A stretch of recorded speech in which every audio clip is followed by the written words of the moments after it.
Hello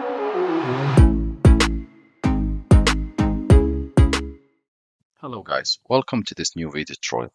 In this video I will show you the easiest way how you could update your computer antivirus security or with Windows antivirus database. So to update the Windows antivirus, you need to go to your search tab, and if you have Windows 7, 8, 10 and 11, this will work for you.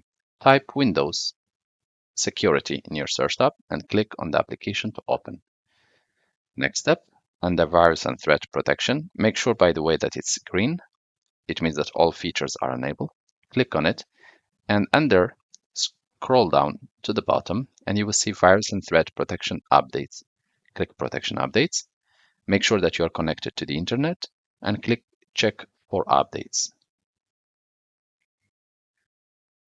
This operation will take a few seconds, up to 2 or 3 minutes, until it's fully updated.